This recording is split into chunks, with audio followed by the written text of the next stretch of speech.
Do you want to address various learning abilities and needs of your primary students while encouraging them to work independently, not to mention quietly? At the same time, encourage them to work independently without raising their hands every couple of minutes for help, asking for help. Well, I've got a very special guest for you. We'll have the chance to talk building blocks for tiny techies with our very special guest on tonight's Making Learning Addictive.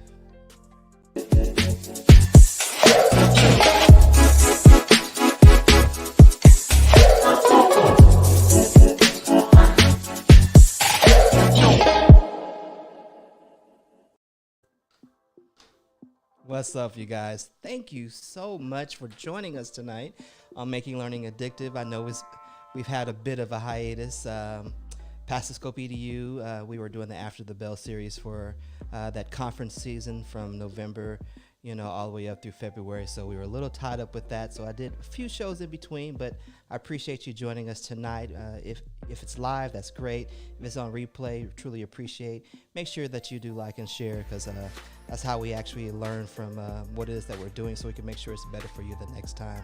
Well, tonight, ladies and gentlemen, I have a very special guest, Miss Mia Leonard, who actually taught kindergarten in Chicago public school system for 10 years, I believe. And currently Mia is a Google certified innovator, PBS digital innovator, Seesaw ambassador, and the list goes on and on. But Mia explored in the classroom innovative methods to transform teaching and learning and truly empower young students daily. Mia currently works at Seesaw Learning as a professional development and training specialist, sharing her knowledge of technology and innovation with educators and school districts around the globe. Mia is also the author of the Building Blocks for Tiny Techies, a teacher's guide for digital learning in primary classrooms. She also speaks regularly on how to amplify the voices of the littlest learners through technology at conferences and events across the country. And she's also a fellow OVA Academy Cohort 1 member. Ladies and gentlemen, please welcome Mia Leonard. Hello, hello, hello. How are you? I am doing well. I am doing well. I'm making it through. Hey, actually, it's been a really long time since we've actually have connected. It has. A couple years now, and you've been pretty busy. Yes, I have. I have been pretty busy. Well, that's golden. That's really good. And ladies and gentlemen, this is the book that we were actually referring to, Building Blocks for Tiny Techies. Listen to the show. We'll actually have a chance. I'm actually going to give away some books. I tell you, I'm going to purchase some books to give away, right? Oh, awesome. Yeah, we'll do that tonight. We'll tell you how to actually put your name in to get a copy for yourselves during the show, and actually at the end as well. So let's get into it. First of all, you still in Chicago? I am still in Chi-Town. Yes. Okay, so is it starting to warm up yet? It is starting to warm up. It's been lovely these past couple of weeks. We've had warmer than usual temperatures. It's been 70 degrees. It's been great, especially after being cooped up, for the last year with the pandemic. I've been able to just get outside and walk and get some fresh air. So it's really nice. Well, It's good. It's approaching that. It's approaching that summertime shy, which is the best season in Chicago. Honestly, there is no place like Chicago in the summertime. I will have to agree. Yes. They used to do something back in the day. It was a fest in one of the parks. What was that called? We have quite a few of them in the summer. We have the Taste of Chicago, which is a huge food festival. Yes. Yes. And then we have Lollapalooza, which is in the summertime. And then we have a couple of different neighborhood things. We have High Park Brew Fest and Silver Room Block Party, which is pretty dope in the summertime. And everybody comes out. We have all these DJs and artists. Yeah. Yes. So they're talking about. Oh, okay. Where's your family located? So I've got fam in Joliet. Okay. Goodness, where is my aunt? She's near O'Hara. Oh, what is the name of her Okay. spot? It's been a while since I've been up there for her. But the most are, a little down south. Mm-hmm. Down south of Chicago. I'm actually sending my wife up there for Mother's Day. Oh, nice. Yeah, For a we nice actually weekend. for a nice Mother's Day weekend, taking her mother because she's actually from South Bend, Indiana. Okay. So I'm it's like familiar with South Bend because I yeah, went to Purdue. So not too far. yeah. You went to Purdue? Yes. My wife Yes. went to Purdue. All right. Boiler Yeah. up. Oh, I'm not gonna say it. Well, yeah, I can trust then that you had a truly solid foundation when it comes to education because Yes. I love my wife. She's brilliant, so I have to credit somebody. Anyway, moving on. So yeah, you have to let me know what's happening while she's up there for Mother's Day, and I can make sure she is active and having a good time. Well, let's talk a little bit about your book, Building All Blocks right. for Tiny Techies. Now, I know you taught kindergarten, and Yes. I know you're like the boss tech guru. Why'd you write the book? I wrote the book because for a number of different reasons. Uh, Number one, because I found it difficult to find resources specifically targeted towards that early childhood, those young learners. Yeah. And I wanted to share all the information that I found through doing my own research. So, going on the internet, making connections via Twitter, doing research on my own, going to conferences, spending my money on conferences, or agreeing to present for free in order to just go. Yeah. But still, it would be difficult to find content that was specifically targeted towards early childhood educators. And so these are things that I've learned along the way from other educators, as well as from just trying it out in my classroom. And I wanted to share that with everybody. Yeah, I love that. First, let me say that I believe that all kindergartner teachers needs to be paid double, the amount of any other teacher on the planet. I don't know if you knew that I did student teaching, supposed to do 3 days in kindergarten. So it's supposed to be a Friday, Monday, and a Tuesday. I called that principal on Mhm. Saturday, said, I'm not coming back. Oh, no. I knew where my strengths lie, and it was not in kindergarten. At least you figured it out early. It Yes. is difficult. It is difficult. It's a challenge, but it's so rewarding. Yes. Their developmental growth is tremendous throughout the course of a year. So that was like the one thing that I really loved about it, seeing, how dependent they were in the beginning and at the end of the school year, how much they grow. And they Yeah. just love you unconditionally. So Yeah, I definitely get that part. So, but when you add the tech, I always tell people Mhm. when I'm speaking about technology or integration in the classroom to always pack your patience.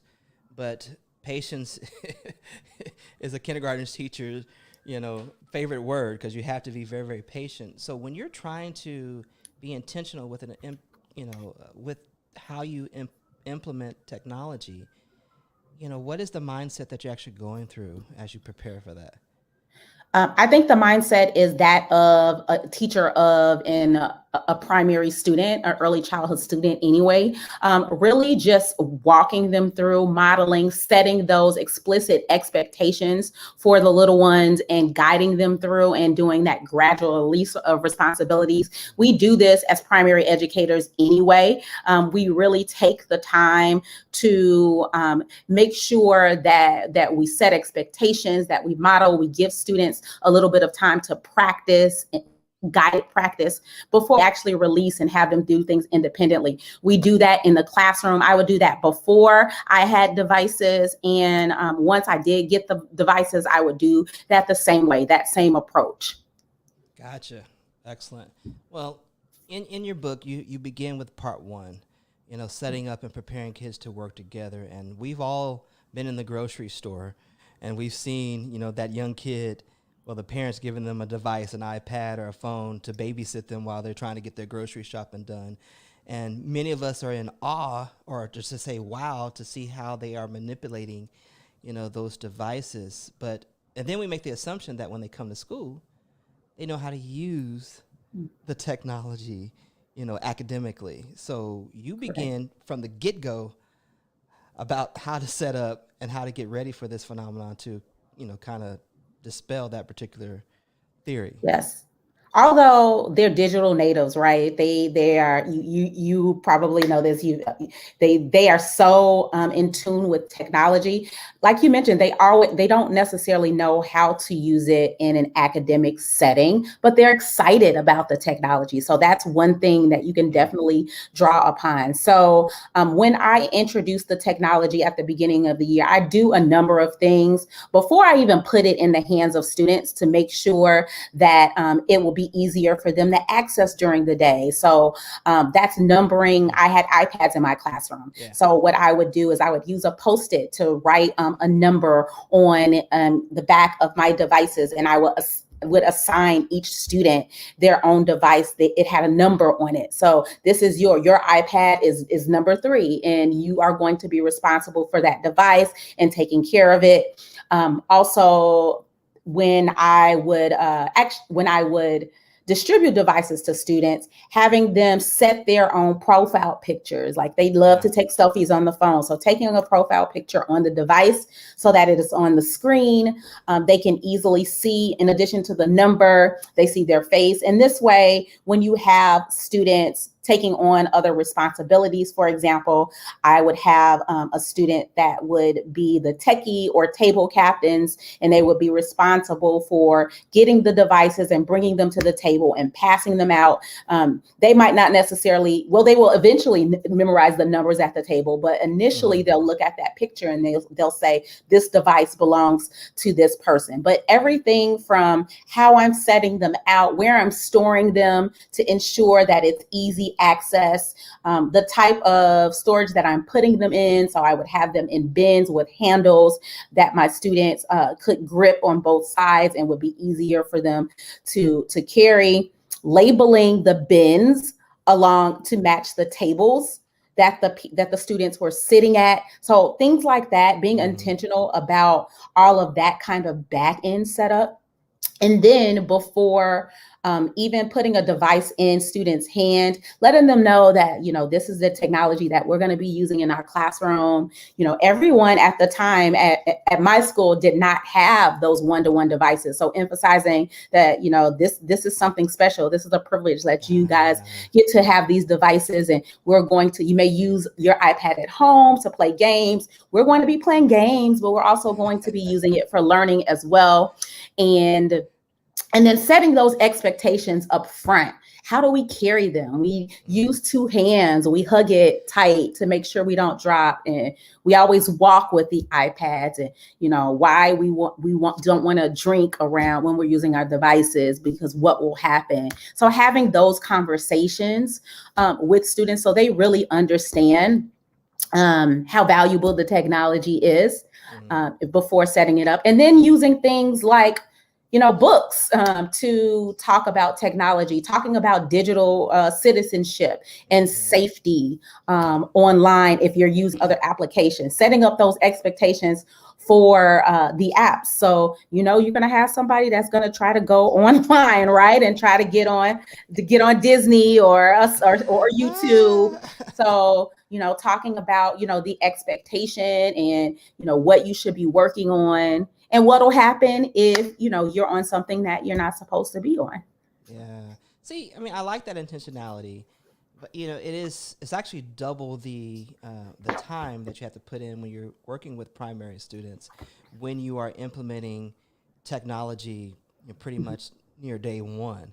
So how long would you suggest someone takes the time to do that type of practice? So, you mentioned holding it with 2 hands or hugging your iPad to protect it, where they can actually see the value in.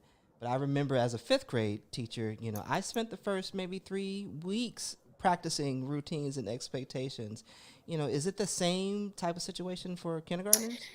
Yes, I think that time is put in up front, like I mentioned, just for anything, because, for most of these babies, this is their first experience in school. Not all of them have gone to pre-K or daycare. Right. So, taking that like first 6 weeks to be really intentional about everything, about, how you sit at your table, about how you find your cubby, and incorporating devices. I would do guided discovery on crayons the first week, and I would wrap the crayons up and I would leave it on my chair. And, we would come in from lunch and I would say, "Ooh, like the first day of school, we have a gift. Let's see what this is." And they would have to guess. And then once we reveal it, "Oh, it's crayons. Really? What do you use this for?" "We use this to draw." "What do you draw on?" "Paper." "So you mean to tell me we don't draw on the wall?" So I actually would incorporate a day or a time to do that with the iPad as well. Okay. When I would first introduce it, and then talking about, all the routines and the procedures before I actually put it in their hands. Love it. You almost make me want to go back into the classroom. Almost. I mean, because that was the fun part, that discovery piece, but then understanding the value and using those situations for some real deep learning that they don't realize it's really impactful learning. I got a 16-year-old that needs to go back to kindergarten. I'm sorry, Brian. I'm just messing with you. All right, so put them on blast. So when you do all of that, that's great. Most of them, may have seen the iPad before, but typically, when we see them in the grocery store, like I mentioned before, they're usually watching, maybe an app like Cartoon Network, or maybe watching some, appropriate things on YouTube, things of that nature. My daughter likes to watch people play with dolls and Legos, on YouTube. Things of that nature. You actually introduce them to some apps that they may not be, familiar with. So in part 2 in your book, you begin to introduce many of these apps, that you use to foster creativity for the most part. Yes. What I gathered in the book. I'm gonna jump back though. You had the gall to do Breakout EDU with kindergartners? Yes, it was very guided initially. And I would set it up like in centers, in stations, and students would work together on a specific lock, and trying to solve clues for that lock. And then when they figure out the code, we would come back together. And then, I would take everyone's code and then we would unlock the box. But centering that around text, around literature. So like Pete the Cat. There's an awesome Breakout EDU that my colleague, you probably know, Susan Stewart, created. And so I got that idea from her and I'm like, okay, so how can I make this work with my students? Well, let me kind of put them in groups and when I group students, I'm intentional anyway especially as all educators are, right? Ensuring that, you have a student in that group that can support a student that might need a little bit more support when you can't always be there, because your group time is the time where you want students to be able to work independently so that you can work one-on-one or with small groups on whatever that is, phonics, math, or whatever. So being intentional about how you group students so that when they are working together, everybody has their strengths and everybody can contribute. Yeah, see, I got to that part. I almost through the book and then called some of my kids' teachers like, see, you can do this in kindergarten. Why are you not doing this now? And the awesome, I'm not to cut you off, but the awesome part about doing like a digital breakout, right, is that you have all those accessibility features on the device that you can take advantage of. So for students, that can't read, they can scan a QR code and it can take them to an audio file and it'll play a clue for them. Right. So, yes. Oh, it's so much magic in, and what you were able to accomplish in the classroom using those particular devices and technology. Like I said, I try to call a couple of my kids' teachers, just like, seriously, I like the collaborative work done on Breakout EDU. I was never good at it myself as an adult, but watching kids work through the problems to solve, and that was the best time that I've had in the classroom to watch them collaborate in that particular manner. But back to the apps, though. You had a lot of my favorite apps, in there. Toontastic, Chatterpix, a lot of those things. What I'm most curious about when you introduce those to the kids, um, what is their initial response? Oh, they're very excited. They love it. A Toontastic, where you can take a picture and make anything talk. That is, oh wow, this is the best thing ever. Let me take a picture of my shoe and make it talk. And when I do introduce those apps, we come together on the rug. I show them the app. I will project it. I'll show them the app. I'll talk about how you can use it. I'll show them hand over hand. Okay, this is the app ChatterPix. Take a look at this app. What does it look like? And how they can open it up. And we'll do that guided hand over hand, step by step. And the first thing that I have them do is just play around, play with it. This is how I'll model for them how to use it, and then you try it. And it's also amazing what they discover, because they're just so naturally good at using and navigating technology. So they're finding all these little tips and tricks that I might not have even known about. Yeah, right, exactly. And then during that time also, I am scanning the room, I'm providing support, but I'm also looking for those kids that just get it right away. Okay, so I see, this student got it. This is going to be, my techie for the moment. Did I lose you? Oh, you're there. Yep. Yeah. I love that. But I have a question though. I see that type of excitement, in a lot of teachers, but there's always one who doesn't want to go down this particular route. How do we help them? Yeah, there's always going to be some apprehension about using technology. Oh, my students are going to, get on the wrong thing, or, maybe they're apprehensive because they don't know a lot about the technology. So having them start small, right? Having them start with one thing, pick one thing, or even a lot of times, because I would coach when I was in the classroom as well. And so a lot of times I would, talk to teachers and have conversations about what they're doing, what their goals are, maybe a problem that they have. And we would kind of brainstorm, how can we bring technology into this to solve that? If they're apprehensive, talking about ways that they can combat that. So in terms of setting expectations for students, just like you do with anything in the classroom, you have expectations for how students are going to work together in groups, and they may not always, meet those expectations, but you set them and you let them know what will happen if they don't. And it's the same thing with using technology, talking to them about digital citizenship, and what you can do, and talking to them about, ways that they can protect students. So for example, we would do Twitter Tuesdays with our little ones, where every Tuesday we would have a topic that was consistent across our school, and students would tweet about it. Well, we started off using a back channel. And so we would have discussions about it, and then we would all tweet on a back channel, and I would actually share tweets on Twitter, not using students' first names. So letting them know what kind of safety protocols you have in place. I would have students respond to the tweet on Seesaw, where they can actually use that voice comment so that every student's voice is heard in response to the prompt. And then I would take that and share that out. And so that does require a little bit more work, but then talking about how you can infuse that. Like, you have morning meeting time. And so your topic for that morning meeting for that Tuesday can be the Twitter Tuesday prompt. And this is how you can do it. Love it. I mean, it's foundational as well.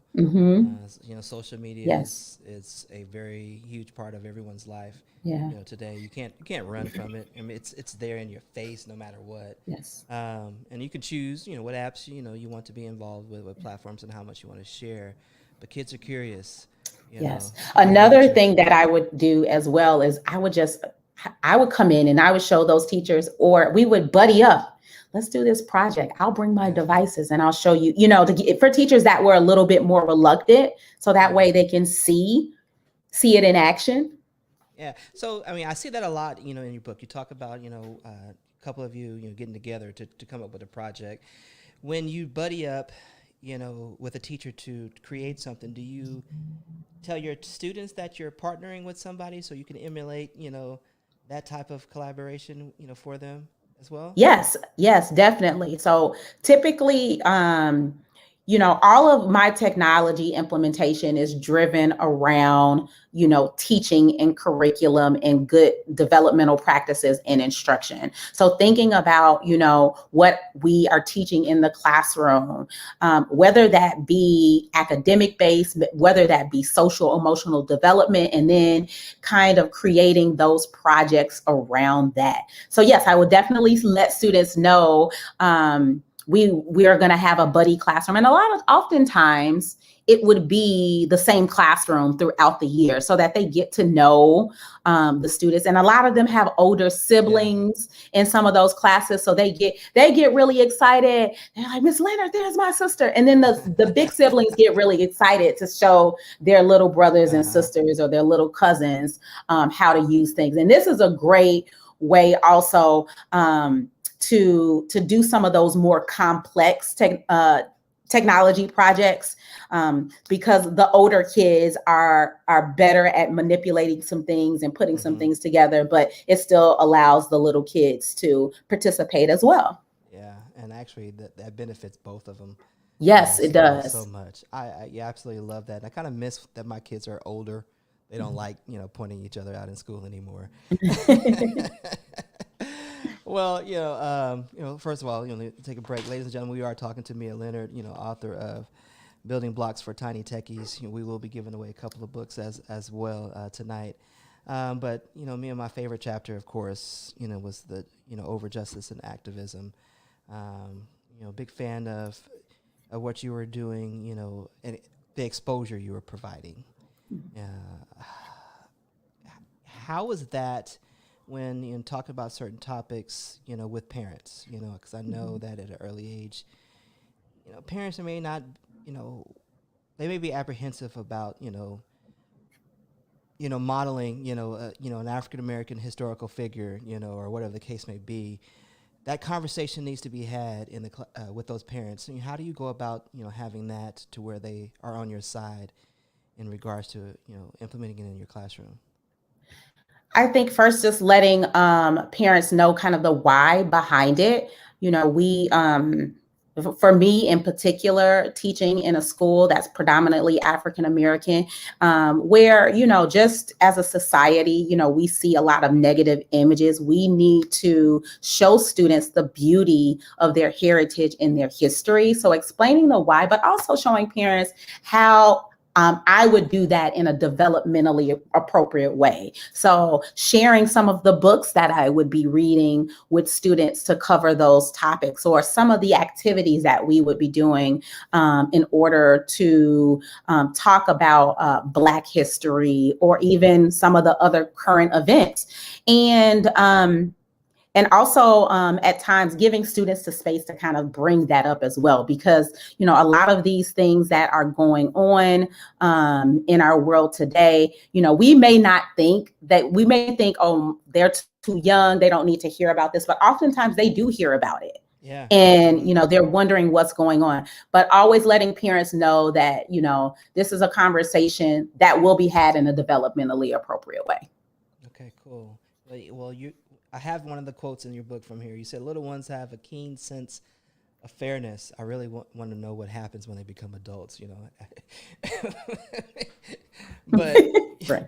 It seems like you took a huge advantage, of that. Tell us a little bit about, that particular discovery and how you build upon that in the classroom in regards to justice and activism. You'll notice that when little kids, they just they are innately aware of kind of what's fair. When we're playing in centers and students are in the kitchen center, and one person has been on the cash register, or they're in the kitchen, one person has been the cook for every time they've been at that center, they notice that and they say, oh, it's my turn. They have that innate sense of fair and kind of right or wrong, and they have a pure heart, and they're kind. So we using those things to draw upon or to help them understand social issues. So for example, when we talk about segregation, right, I might use the example of, what if I only let the boys use the iPads? Ooh. How would you feel about that? Yeah. Or, what if, when we go to, only the boys could go to library for the day or work with the boy, or what if only the girls could do, have swim? And, thinking about having them kind of putting it in language that's a little bit more relatable to them, and then talking about, the whatever that topic is. So this is what it was like. So for example, so at the school that I previously worked at, I was fortunate because we had a huge focus on social justice and on a celebration of Black history. We were predominantly African-American in school. So we really, like I said, wanted students to know the richness of their culture and their heritage. And we would celebrate that not just in February, but throughout the year. And at the end of the year, we would have a culminating celebration called Museum Walk. So every grade level, pre-K babies, all the way up to 8th grade, would have a topic that we studied for the year. And oftentimes for kindergarten, it was either kindergarten and first grade had an overarching theme, and then kindergarten took a specific element of that theme, and first grade may have taken a specific element, but we performed together at the end of the year. We have a museum walk where other classrooms come through and our students present, and it might be a project that they do on the iPad in Book Creator or a song or something like that. But we're working this into our content throughout the entire year.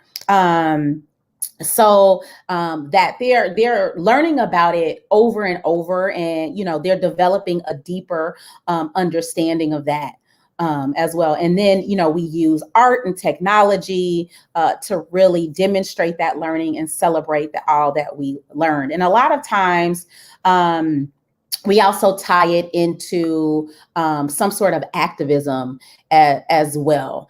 So I'm trying to think of a specific example that I can share with you, because there, are just so many that I've done with my particular students. So. Well, back up then to the because of them, we can. Yes. Pieces that you actually did. Let's talk a little bit about that.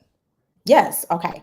So I'm not sure if everyone has heard of the Because of Them, We Can campaign. So this is a campaign that features little ones dressed as influential people of color. And it started as yes, and they do deliver, actually, Because of Them, They Can boxes that has books and other things about different influential people of color. But when the campaign first started, it was more of an awareness campaign to it was so cute, showing these little kids dressed up as these influential figures, and to really celebrate their accomplishments and the richness of their culture and heritage. So I decided to recreate that campaign for my students for Museum Walk. So this is a great way to teach them about influential figures. So in the classroom, I would teach them about different African Americans that have done amazing things. And then they would also choose their own. And we had a day where they came dressed as that person of influence. And, I took photos of them in iMovie or WeVideo. I can't remember which app, but compile all of those together to make sort of our own campaign. Because of Them, We Can campaign. And so in the iMovie, it would have the picture of the student that was dressed as an influential figure. So for example, one might be dressed like a Misty Copeland, and then just a blurb from that student of how that person inspired them. So they can see other people that have gone on to do amazing things and made huge impact, and know that, they started just where they were, and that you can do this too. think that's the power behind it. I Yes. love Because of Them We Can. Yes. Yes. Yes. I had the boxes for a year, and my kids Hmm.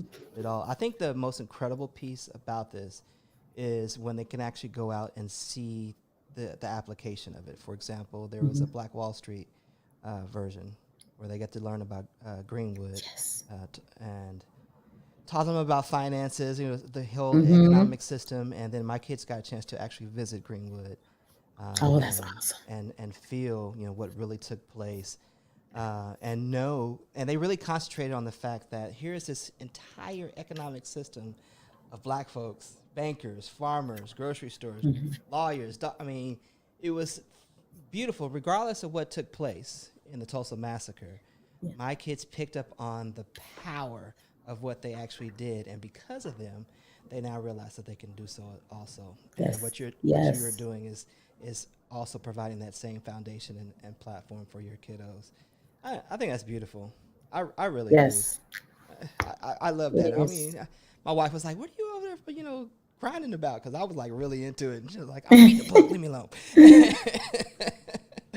All right, so you've done all that, hugely successful in doing that, and I hope the book's a hit. I truly enjoyed it, and I think that this is something that we need to use as PD at the very beginning of the year, to get our teachers set up for success, but with some intentionality. And I think that's the Yes. key, behind it all.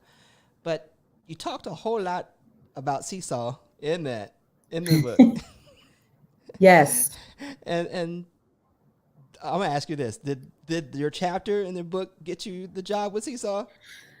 Actually, that's so funny. No, it didn't. I actually got the job at Seesaw before the book was finished Oh, and dope, printed. So dope, I've dope. been working on this book for a couple of years now. Uh huh. There's a lot of just things from my own classroom. I do draw upon the colleagues that I coach, but most of the information in the book, they're things that I would actually do with my own students. So we were in the process of publishing when I got the job. So I had to make sure I'm like, I wrote this book and I wrote Right. about, your product. And they were great. They've been so supportive. Everybody at the company, the founder and the CEO bought copies, so they've been really great and supportive with everything that's going on. So yes. That is awesome. I mean, it's really awesome. So obviously you're enjoying it. You're not going to be live and blast the company. So obviously you're enjoying what you're doing. I am. I Uh, am. but for many of us who have taken that path to the dark side of EdTech, after speaking of on those different applications, what do you take in everything that you've done as an educator into what it is that you do for these EdTech companies, and how do you balance that? Yes. So my specific role is training and professional development specialist. So what I am doing is I am training districts, school districts, teachers, educators about how to use Seesaw in the classroom. So I'm not only training, but I'm developing the training as well. So that's where I'm kind of taking those things that I would do with my students and say, okay, well, how can I use this platform to do some of these same things? With Seesaw. So how can I use some of the things, or thinking about what I would do in the classroom, or what I know in terms of, how students learn phonics or learn to read? How can I Yeah. take this platform Right. and how can I transfer that over? So that's kind of what I've been thinking about. And then I'm also still talking and presenting and keynoting on the book as well. So, outside of my day to day, they've been very supportive about me still, letting everyone know the power in technology if you really use it with intentionality, and if you align it with curriculum and in a developmentally appropriate way.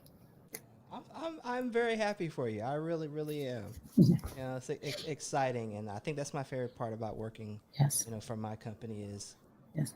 really leveraging, my experiences, knowing that none of it can really replace the teacher, Yes. but taking the magic that you already have, and here's how you can Yes. actually, use these particular platforms to enhance and spread that glitter like confetti. Yes. So I And love it. actually, the Because of Them We Can is a project that they love as well. So they're like, how can we incorporate this into our in one of our series that we're creating? Ooh, So, I yeah. So talking about that and making sure, that they that get would it be right. dope. That would be Yes. really dope. I would love to see that. Hitting their Yeah. okay, anyway. No, all right. So, ladies and gentlemen, like I said, we're gonna give away. I'm gonna give away 5 copies. So I'm gonna purchase 5 copies, and I'm gonna give Awesome. away, to our teachers. And my initial idea is for those who have watched the show tonight, have gleaned something. I really just want you to give a shout out to Mia on Twitter. That is her Twitter handle that you actually see in here. So what I want you to do is give a shout out to Miss Leonard. That's actually Mrs. Leonard K on Twitter, and tell us what your favorite primary app to use in your classroom. That's simply so you tag her, but they also have to use the hashtag making learning addictive. So I know how to find that particular tag. And I'll be honest with you, I'll choose 5 at random, and we'll give away these books, but you only have until Saturday to do so. So I'm saying it once, but then I'll also post this on Twitter. So from tonight through Saturday, what I want you to do is give a shout out to Miss Leonard K at Mrs. Leonard K. That's Mia, and tell her what your favorite primary app is, and use the hashtag making learning addictive, because that's really what it's all about. Mia, I think you did a fabulous job of helping kids fall in love with learning for learning's sake. That's what we mean by making learning addictive, and I am so pleased that you decided to come on the show tonight to talk not only about the book, but what you do just in life in general, to make the world easy, accessible, but also build a platform so the kids to be able to do anything. So thank you for that. Thank you for having me. This has been a good time. It has. We have to make sure that we don't wait as long to reconnect for sure. Yes, All right, definitely. ladies and gentlemen, that is our show for tonight. Once again, thank you for joining us. I mean, you can actually find the replay on Twitter, YouTube, or Facebook. You know, Facebook's really just because I do this so my mama knows what I'm doing. So, if we're not friends on Facebook, no worries. Just go to Twitter or to YouTube so you can actually find it. And remember, I'm going to give away 5 books, and I want to do it really quickly by this weekend. So, thank you once again for joining us, and we will see you next time on Making Learning